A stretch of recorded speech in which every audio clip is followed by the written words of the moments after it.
que podía llegar a desequilibrar ese punto.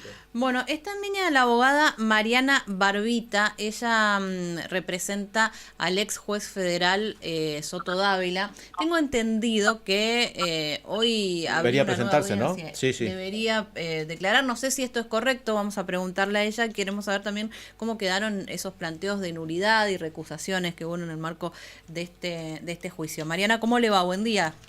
Hola, buenos días, ¿cómo les va? Buen día a todos y a todas. Bueno, primero cuéntenos en qué etapa está este juicio. Bueno, hoy se reanuda el debate oral público y contradictorio. El Tribunal Oral Federal de Corrientes nos citó para las 8:30, 9 de la mañana en la sede del tribunal.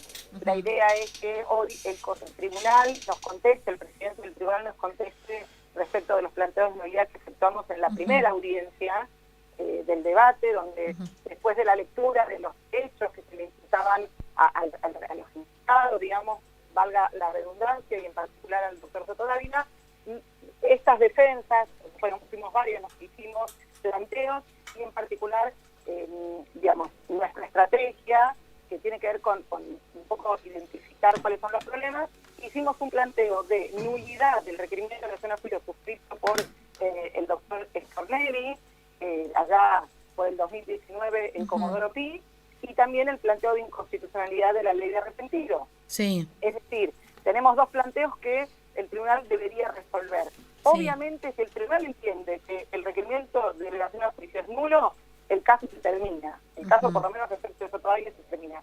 La verdad es que estamos esperando, si esto no fuese así, si esto, digamos, el tribunal entendiese que todavía es necesario debatir la prueba y avanzar con el debate oral, arrancarían, digamos, la ronda de declaraciones indagatorias, que así es el orden del proceso judicial, el orden del código, y el doctor Soto Dávila es el que va a arrancar esta ronda de declaraciones. Así que estamos absolutamente preparados, estuvimos trabajando hace... Y va, doctora, Soto Dávila, en el caso de que avance y se llegue a esa instancia de la declaración, ¿va a hablar o se va a abstener?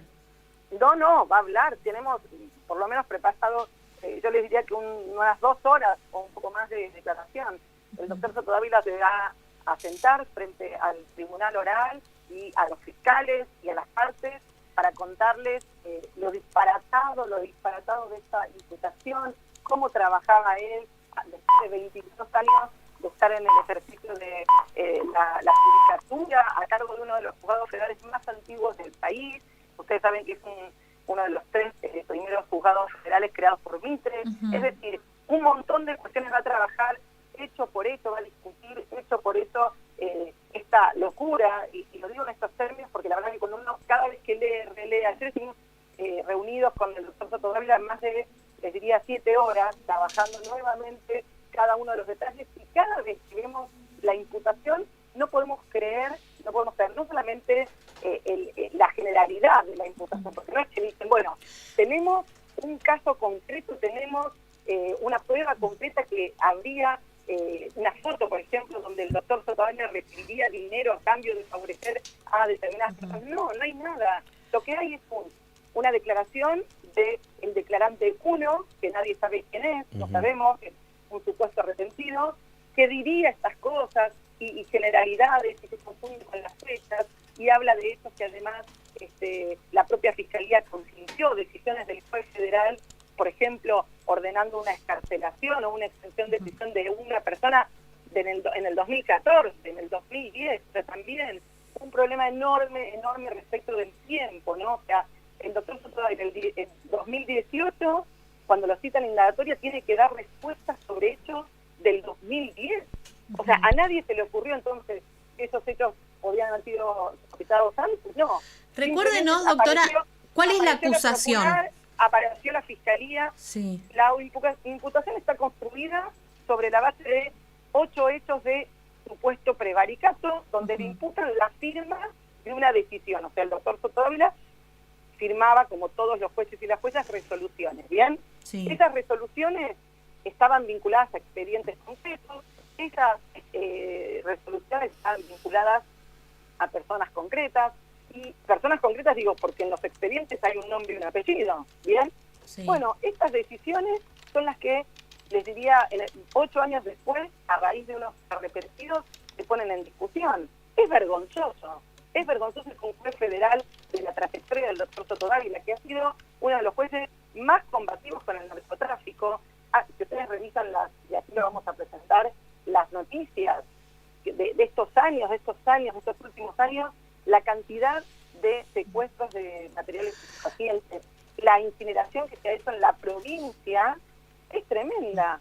Y lo vienen a sentar al banquillo de los acusados, ¿sobre qué base? Doctora, ¿usted coincide con la defensa de otro de los imputados? La otra vez hablábamos con Aníbal Ibarra y él, bueno, obviamente coincidía que su defendido y que el juicio esto era un escándalo jurídico, así lo calificó, pero él avanzaba en cuáles serían las motivaciones y apuntó muy fuertemente contra los fiscales, a quien dijo, armaron una causa desde Buenos Aires porque se querían cargar con un juzgado federal, como para colgarse esa medalla. ¿Usted coincide con esta motivación? Lo digo desde el primer día, lo vengo diciendo desde el primer día, porque la realidad es que este expediente es una derivación de un expediente llamado Zapucay, que ustedes lo conocen clarísimamente, la causa 3002. En la causa 3002, digamos, se investigó, en esa causa además que también fue escandaloso, les diría, porque hubo 26 allanamientos simultáneos desde Buenos Aires a Itatí, rarísimo que un expediente nazca en Comodoro Pi y termine, digamos, esa jurisdicción en Corrientes. Se quisieron llevar puestos al juez federal, quisieron poner en el tapete un pueblo como es Itatí, que la realidad es que, digamos, obviamente ha habido trabajo histórico respecto a la persecución de eventualmente personas que, digamos, transportan estupefacientes. Pero de ahí a poner a Itatí como pareciera el pueblo de Pablo Escobar, parecía inclusive bastante escandaloso y raro y sorpresivo. Pero más allá de esto, esta causa, como les digo, se inicia en el ámbito de Comodoro Pi, cuando ya había cambiado el gobierno, ya teníamos un gobierno anterior que además tenía una política respecto a procunar, respecto al Ministerio de Seguridad. ¿Se acuerdan que la ministra, Patricia Bullrich, apreció vestida casi de militar en Itatí? Ustedes lo deben recordar. Bueno, toda esa situación da cuenta, a nuestro criterio, que esto fue una movida política, judicial y mediática, porque también aquí se discute el lawfare, ¿no? Sí. Y el doctor Soto Dávila lo va a plantear claramente, porque fue una persecución y un hostigamiento hacia él y hacia su familia descomunal. Nunca había sucedido esto, que de repente Corrientes se llenara de periodistas a nivel nacional. ¿Qué venía? O sea, cuando ustedes lo conocen, saben que vive hace más de 25 años en el mismo lugar, quienes recorren la ciudad de Corrientes saben dónde vive, quién es su familia, quién es su esposa, quiénes son sus hijos, el único auto que tiene del año 2015, o sea, todo el mundo conoce a Soto Dávila en Corrientes. Yo camino todos los días con él cuando salimos y venimos a trabajar para ir a tribunales, la gente lo saluda, lo apoya, lo acompaña, es increíble, y que hoy esté sentado aquí dando explicaciones es realmente gravísimo. ¿A qué hora, doctora, es la audiencia? Y empezamos en principio 8:30, 9. No sé si el doctor Soto Dávila va a declarar en este mismo momento o tenemos que esperar que, como ya te dije, resuelvan todas las nulidades y todas esas cuestiones. Doctora, muchísimas gracias. Estamos en contacto. Muy amable.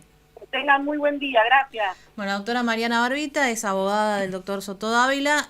Si avanza el juicio, es decir, si no hacen lugar a todas esas nulidades, querían que caiga todo, dijo va a hablar, tenemos previsto una declaración de más de 2 horas, ¿no? Así que eso podría ser uno de los temas también en la jornada de hoy. Nos repasamos de la pausa, sí, Tere. Nos vamos a la pausa, venimos en un ratito. Recuerden que hoy estamos preguntando cómo conocer